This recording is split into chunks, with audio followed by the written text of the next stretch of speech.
Yeah, It's sure. a different feeling when Yeah. when you're looking out and you're standing on a floor and you look out there and you're looking down at helicopters that are, Right. you know, flying over the freeway, the Yeah. newscasters, and you're like, oh, okay, that's weird. Yeah. I've never I'm up experienced. here. Yeah, I'm up here. Yeah, it's pretty funny. Yeah. I we made some trick spiral radius trims up on in the lobby. And Yes. the lobby's up on the top floor. Yeah, there was some fun stuff in the. If you've never been there, you can go up to the bar and stuff. The bar area up there is beautiful. Yeah. I mean, it really is. The rooftop bar is a really cool place to go to. It's just a neat place. You know that spiral staircase Yes. up in the top there? Yeah. They called us up to bend all those trims and stuff. And they actually wanted me to come out to the job to make sure that it was going to be curved the right way Yeah. and stuff. And I was, there was still all kinds of stuff going on up there. They were putting some of the finished flooring in and stuff like that. It was quite a ways along, but unbelievable views up there. Oh yeah. It was a clear day too. Yeah. You could see the Oh, yeah. ocean and everything. Yeah. So, When you can see the ocean up there, that's a cool. That's Yeah. a cool day. yeah, Yeah, it's so, fun. So that's the monster under That your would belt. be the monster on my resume for sure. That's a Yeah. good one. That's a Yeah. good one to have. Iconic. Yeah. 5 hospitals. 5 hospitals. I've done 5 hospitals. Yeah. You're Oshpod, man. Yeah, I've done plenty of Oshpod. I completely understand it. Yeah. Yeah. So that all that knowledge that you have when you take those on, Oh yeah. it all comes into play Oh, for the yeah. company. Yep. Bringing up, the younger guys and getting them to understand it. I, doing a job right now. It's not Oshpod, but it's a college. So you get a fire marshal that's like Oshpod. Mm-hmm. It's pretty close to being the same kind of thing. Yeah. And he's just nitpicking stuff. Got to be in compliance. You got to be in compliance, man. You got to know what you're doing, and it's little things like that if you don't know what you're doing, Mm-hmm. you can be so spun out and you can be so frustrated. And the first thing I would say for something like that, man, call somebody that you know that's older. Yeah. Get some good advice. Get some good advice from somebody who's done it before, man. Yeah. Don't try and figure it out on your own, because in the construction industry, you could have 20 years experience and have never done what it takes to do that. For sure. That's giving you that headache that day. Yep. And Well, man, those guys have a lot of power. Oh yeah, they do. Oh yeah, for sure. Those guys got a lot of power, and they can shut your job down, and they can make your job a royal pain. But at the same time, they're trying to build a perfect building, Yeah. and that's what we're there to do. Yep. We're professionals too. Yeah. Let's give them what they're looking for. Sure. But a lot of times it's just how they want to see it, and it's not how we do it on most jobs. They want to see every little thing, and on most jobs, you stuff and you spray it. Walk yeah. away. Exactly. They want to see the stuffing done. They want to see it. Sometimes they want to see the area clean, but make sure it's clean back there before the safing even goes in. All these little intricates. So you got to make sure that you sit down with a guy and just talk him through and see what he's looking for. I would say that for any inspection. Absolutely. Get a hold of your inspector and know what he's looking for. Get to know the guy. Yeah. And ask him straight up, hey, what are your things that you're really looking for? What is your concerns? Don't be afraid of an inspector. That's I don't think the inspectors want to see that either. They don't want to see a sheepish guy, because then their interpretation of you is you don't know what you're doing. You're better off asking them the questions, hey, what are you looking for? Yeah. Well, And being prepared. yeah. Being prepared for your inspection is important as well. If your inspector asks you, hey, how many screws are on, or how many shot pins are in this track, you better know the answer, because that's true. what a professional does. Correct. A professional knows the answer. Exactly. A non-professional goes, let me go back and look at the drawings. No, you should have that memorized. No us. That doesn't work. Well, the bottom line is don't cheat the guy, because once you Do it cheat right. him, Do it right the first time. he's going to be on your butt the whole time. It's easier to do it right the first time, Absolutely. and you never get paid to do it a second time. Never. But you're going to end up doing it anyway. For so sure. how does that make any sense? It doesn't. It's not a win for you. You look like you're going to end up looking bad to your boss. Yep. You're going to cost your company money. Mm-hmm. And last time I checked, those bonuses that they pay out to you, They're gonna be there. Yeah. they're not going to be there for you because you wasted it. Exactly. And you might be the guy that wasted it. Yep. You know? Yep. And now all your buddies, your other foreman buddies or whatever, those guys aren't going to get their little bonuses because of mistakes that you made. Exactly. It's better to build it right the first time and not worry about it. Yeah. I sleep a heck of a lot better at night. Absolutely. Yeah. Yeah. You know, Taking pride. It drives my wife crazy that I can drink an entire pot of coffee and walk down the hallway and fall asleep before she can finish brushing her teeth. But the reality of it is, I got a clear conscience. It makes it a lot easier to fall asleep. Absolutely. Absolutely. So when you're bringing in a new foreman, Yeah. usually how many years has he been a journeyman before you put him in that position? That depends on the journeyman. I mean, I've had guys. I got one now. Brad. He was one of my apprentices in the trade, and he's been exceptional from the get start. Mm-hmm. So you knew, right away, this kid. He's going to go somewhere. He's going to go somewhere. You know, so you start prepping him early. Mm-hmm. You start making sure that he's the guy reading drawings. You make sure he's a lead guy when he's literally 7th and 8th stage apprentice. You start putting some pressure on him. Sure. See if he's got it. Yep. See if it got what it takes. Mm-hmm. We've had guys literally turn out and within 6 or 8 months or a year become a foreman. But Mm-hmm. I've had guys that have been journeymen for 10 years, and then they finally raise their hand and go, "Hey, I'd like to run work." Mm-hmm. I got me and Mel, my right hand man, we vet men thoroughly.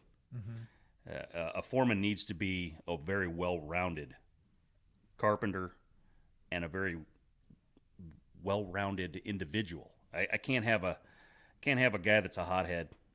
Can't have a guy that doesn't want to take care of his men. I can't have a guy that doesn't have those personality skills in a meeting. Mm-hmm. It's got to be competent in a lot of other things other than just putting screws in track or putting screws in drywall. That's not what makes a good foreman. And a good foreman needs to be able to do it all. And if you can't, or if you're lacking in areas, those will be those areas that I'm going to test you on. Mm-hmm. And I'm going to see, does he got what it takes? Can Sure. he take the pressure? Can he take the pressure? Sometimes I like to push a guy and see what kind of pressure he can take, because when you start running work, the $3 an hour, Yeah. it's there. But the reality of it is, you have to have a passion for the trade, and you have to want to be that guy that's running the crew. There's the stability factor that's huge as a foreman. That's the biggest reason to want to become a foreman, is that stability factor. You're locked into a company, but you got to prove yourself every day. Absolutely. I mean, that's what I was brought up doing my entire career. You got to prove yourself every day. You're racing the guy next to you every day. Mm-hmm. And if you can't outdo that guy every day, you'll be the first guy that gets the 2 checks. Exactly. And if you can keep up that pace and make a lot less mistakes than him, you're better off making no mistakes. For sure. And everybody makes them, though. Everybody makes them. Mm-hmm. But I can remember coming in on Saturdays and fixing my mistakes.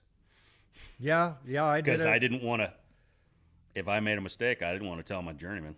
I didn't want to tell my foreman. No. I would much rather just come fix it on my own. Yeah. In this day and age, a foreman can't tell his apprentice that, but that's the way it was coming up for me. I can remember making a mistake when I think I was just turned out at Ontario Mills Mall in the food court area. I remember it very well. There's a soffit running all the way around that sucker, and I missed it by a ½ inch. Put it a ½ inch in the wrong place. I came in on a Saturday and I fixed it. Yeah, on your time. On my time. Yeah. Because, I've done that too. yeah, it's just easier. And I've had the superintendent, they would, I was working for Raymond. Yeah. And he comes in after everybody's gone, like an hour after everybody's gone, to see what got done. Yeah. And he's like, dude, what are you doing here? And I'm like, well, I made a mistake here and I'm going to fix it. He's Yeah. like, you don't have to do that. And I go, yeah, I do. Ew. This wasn't anybody's fault but mine. Yep. So I'm not trying to earn points here or anything. This is a matter of pride. Yep. And And like I said, and that's a personal thing for any individual. Yep. For me, my wife, we made a choice long ago that my wife would stay home with the kids. Mm-hmm. So then it was all up to me. Sure. Keep Good the for roof- you, man. To keep the roof over our head. Yeah. You know, I didn't have an option. There wasn't like, well, if I go on unemployment for a few weeks, what's the big deal? My wife's working too. We'll be all right. Right. That wasn't an option. Right. You know. Well, you wanted to raise your kids. Yes. Yeah. And you know, those are personal decisions, and Sure. it's tough for everybody to make those decisions. But you know, I think when we first got married, we started doing the math on what it takes to, you know, pay for after school care and everything else. You start thinking to yourself, geez, if she just drives a used car instead of a new car, Mm-hmm. and you know, we got about another $300 or $400. I think it was like $300 or $400 less a month for spending cash. She Right. can stay at home. Exactly. To me, I decided, oh, that just makes more sense. Yeah. Yeah. You know? That does. That does. And that's nice that you were in a position to be able to do that. Yeah, and yeah, as a carpenter, you make enough money that that's actually a plausible decision. Sure. Because there's a lot of other jobs out there you could do that wouldn't even be an option. You wouldn't even be thinking that was an option. Exactly. The $300 or $400 extra bucks a month I'm thinking about, that was play money. Mm-hmm. You know, because I Yeah. could still afford to do it easy. Mm-hmm. You know, I was still going on vacations. I was still, you know, still had a boat at the house. Yeah. Still had a jet ski. I Yeah. was still goofing off. Mhm. Still had money. Yeah. You know, it was just like, okay, I got to cut back a little bit so that we can do this. You know, and Yeah. that's the benefit of a union carpenter, and we make a little bit more money Mm-hmm. than the rest of them. Yep. Yep. It's a good package. Yeah. It's a good package, and you know, it's like anything else. You can live above your means. Oh yeah, and, yeah. and There's not be people that able do. to. People are doing that all day long. I see guys at work show up and they're an apprentice and they're driving a nicer truck than I do. Mm-hmm. I'm thinking to myself, all right, Yeah. you go ahead and do that. Yeah. If you want to drive that big old expensive truck, you enjoy that. Mm-hmm. But realize that sooner or later you want to retire. Yeah. You know, Mm-hmm. yeah. It's funny. Are you instrumental at the union training? I stop by every once in a while and have a fun time. See what's going on. Yeah, there? and I love talking to Tom. Tom's a great guy. Yeah. Yeah. Mr. Rodriguez. He's, in fact, I called him earlier today. I was having a conversation with him, but yeah, he's a good dude. Yeah. All those guys are. Yeah, They all guys. are. It's a very impressive operation that they have over there. Me and Lamar Hanger, we go way back. Yeah, I dig don't that think dude. I've ever met him, but Oh, he's a character. you know, Jacob and Oh, yeah. and Tom and Jacob Pete. Lopez worked for us years ago. Yeah. Yeah. How about did you ever work on any jobs with Ron Kinser? Oh yeah. Oh yeah. You talking about bigotes? Yeah, me and Kinser. I've spent a lot of times with Kinser. A lot of times with KO Senior. If you remember KO Senior. Yeah. Yeah, I dig Kinser. In fact, one of Kinser's last jobs, he was working with me at the airport. Is that right? Yeah, and I still text him back and forth. He's fun at messing around. But, He was one of the funnest guys I've ever worked with. One in of the my best life. guys I've ever worked with. And funny, but he knew his shit. Oh man. yeah, He was a he was one very of those. bright person. Oh yeah, he was one of those kind of guys that he could make you feel stupid when you thought you had your shit together, and then he looks at you and goes, "Well, no, it needs to be this way," and then you go, "Oh man." Yeah. You're But- right. You got it way more figured out than I thought I had it figured out. Yeah. Yeah. He was. I worked with some great guys in that Yeah. company, and Yeah, Kinser was definitely one of the best that I was able to. I worked with Kinser a bunch at Hollywood and Highland when we did the Renaissance Hotel there? At yeah, Hollywood and yeah, Highland. Yeah. yeah. I Yeah. remember seeing him out there because we Hollywood and Highland. That whole thing Yeah. was going on. Yeah, that was a out big there. We project had a going on there. Bunch of crap going on out there, materials and stuff like that. And Ron was running that job. Yeah. And Yeah. I've had a lot of laughs with that guy. Yeah, yeah. It's really funny. Yeah, Have you really heard from him lately? I I think the last time he texted me was probably Valentine's Day. He was messing with me. Said something along the lines of, "Hey, you want to be my Valentine or something?" I don't know. He's always messing around. Yeah, he was a lot of fun. Oh yeah, he's a lot of fun. How about Johnny Legnard? I haven't seen Legnard in years, but yeah, I worked a lot with Johnny Legnard back in the day. He is a character. I can remember doing Kaiser Fontana with Johnny Legnard. I was on probably the 5th or 6th floor doing layout with Dwight Carr, and I could hear Johnny singing. Yep. He was in the basement doing shaft wall, and I'm like, who's got the stereo on down there? No, it's just Legnard singing. Yeah. Good guys. Oh yeah, Good guys. Those team of guys that I was, and there's a talented man, Legnard, very talented mechanic for sure. And that's what I'm saying. Some of the guys that I was able to be around coming into the trade, those guys they're great hands. Yeah. Ralph Burns. I don't know if you ever worked with Ralph Burns. Ralph Burns was a great mechanic and super meticulous. I mean, you would think you had everything perfect, and he'd come over and go, "Oh, what about that?" And you're like, "Ooh, yeah, that could have been a little better." He was just, and I mean, Ralph Burns has been retired for probably 4 or 5 years now. And he's living up in Oregon. He just sent me a picture of the chicken coop he built. I mean, people don't have houses that look as nice as that guy's chicken coop. Is that right? Yeah, it's hilarious. Wow. It's square and plumb. Oh yeah, and it's beautiful too. I mean, it's all trimmed out, looks bitchin'. It's like 3 different colors of paint. It just looks bitchin'. That's funny. Yeah, but that's the talent you learn in the trade. For sure. How about lean construction? Are you? Oh yeah, so that's the new. That is the new thing that we're trying to figure out. It's not new. I find that funny because I do get a lot of pressure from my office. And in fact, I think I mentioned this to one of our new CEO.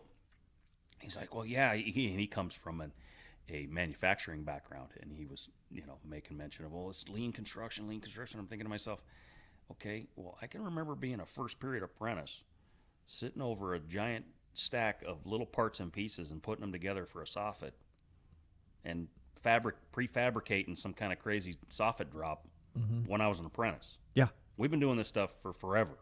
We've been figuring out ways to make us faster. Sure. The best way to figure lean construction is what makes you faster. If you're not constantly improving, that's where you're not being lean. One of the things I like to say is every job we do, it's a one-off. Okay? Yeah. If you're building a custom car and it's a one-off, that car's a lot of money. For sure. It costs a lot of money. You betcha. We build these buildings, they're not cheap. Nope. I mean, we're earning wages, but to that owner, it's not cheap. Hell no. He spends a lot of money building that building. But we need to figure out how to build it as fast and as accurate as possible. And every one of them's got different twists and tweaks, and the logistics is a huge. That's getting harder. Oh, yeah. Some jobs, I mean, well, like Wilshire Grand was sure. like that, man. It was built on a postage stamp, man. I literally, whatever pulled up on the truck had to hit the loading dock and up the man lift. There was no lay down. That was no staging area at all. No. And if you missed your window on that job, the delivery schedule was by the hour. And if you missed your window, you were screwed. Sure. Send your truck back. Yep. You missed your window. Yep. The Glazers missed it a couple of times because their glass was coming from out of state, and then truck doesn't show up. The glazing shut down for 3 days because they don't have material. Yep. It's so important to understand all of those aspects of what construction is and figuring out the fastest and easiest way. Sometimes you're better off building those parts and pieces in a warehouse and shipping them out to your site so that you've got less waste going into the building, or you're building. That might be the fastest way. Sure. It might be. Yeah. But then it might not be. Exactly. And they're all, like you said, they're all different. Yes, they're all one-offs, and it's really important to understand the job from start to finish and how you're getting from start to finish. A lot of guys just want to get started. Well, if you're just to get started, you're not doing the company you work for. You're not being that professional carpenter that you need to be. It'd be like, if you're a guy just wearing your bags, if you're walking by the bin in the morning and you're not grabbing the box of screws that you need on your walk in, what are you doing? Exactly. Now you're just there to collect a paycheck. Sure. Yeah. You should be grabbing that box of screws as you're walking in. Or whatever you needed that you can actually carry. Yes. And it's those little things. Sure. That most guys don't understand. Put a carpenter in the dirt. I think we're about $1.40 a minute. Mm-hmm. That's something to think about. For sure. $1.40 every minute your boot's touching the ground. Yeah. Per man. And you start realizing that, it costs the company $5 so you can go take a pee. Exactly. Yeah, exactly. Yeah. So when you start understanding the level of money that a union carpenter makes, you really do need to understand it. You can't be making mistakes. No. And you need to be working at a different caliber. Mm-hmm. And that's that professional caliber we all need. Sure. And even like when you were Raymond always had a lot of pre-planning. Yeah. And a lot of companies like in the 80s and stuff, they would just give you a set of plans and go, yeah, you're going out here. Here's your new job. Yeah. They didn't let you study them for 3 weeks before here it is, man. Here it is. Yeah. And they're going to lie about Shot the budget. out of a cannon. Yeah. Yeah. And a lot of that has changed now with pre-planning. And, Oh, yeah. And a lot of it is because these schedules are super accelerated Oh, yeah. on these jobs now. Some of these jobs, the schedules are just off the wall, crazy. I mean, stuff that when I first got in the trade was a year-long project that we're doing in 6 months. Yeah. It's And loading it up with a million guys. Yeah. You could do that, but you need to know what the hell they're going to do. Otherwise, they're tripping on each other. Yep. Nothing's getting done. Yep. And they're wasting time. For sure. And it's so easy. That's where running work and being a foreman and understanding that cost and making sure that everything's there prepared for them. The materials are sitting in the room where they're going to be doing their work, man. That's your bare minimum as a foreman. You need to make sure that that's happening. Make sure the area is clear. Make sure that the other trades are out of the way. The scheduling of a job. It is amazing to me nowadays that GCs, you would think they'd be able to do a better job of handing us a schedule that's actually works for the project we're doing. I'd be surprised how many times I get a schedule and I look at it and go, well, this is a schedule for a poured in place concrete job, but the job we're building is steel structure on metal deck. Mm-hmm. Well, it's not the same sequence, guys. Sure. Yeah, exactly. But that's the schedule they've given us. Right. And you're like, this is one of the first things that needs to get worked through. And to create that with the GC and get them to get on board with you is difficult. Yes. It's difficult. But that's what will help you get to the end and not be running around with your hair on fire. Well, it's going to help them get to the end too. Yeah. And sometimes you got to lead the people to the water because they don't even realize that they're dehydrated. You got to drag them sometimes. Sure. I've had some GCs where their schedule is so messed up and they don't even understand that they're messed up. And you're just like, man, guys, I sure hope you understand that I'm on your side. I'm teamed up with you because if you lose, I lose. Sure. Yeah. I do. There's no other way to look at it. There's no other way to look at it. And you need to be able to team up with whatever team you're on. That's another part of construction that is a funny one, right? You land on a job, and the entire team, everybody you're looking at, hey, I've never worked with any of these guys before. And it happens every time we go to a new job. Sure. It's a completely different team. Yeah. And trying to gel that team together on every project is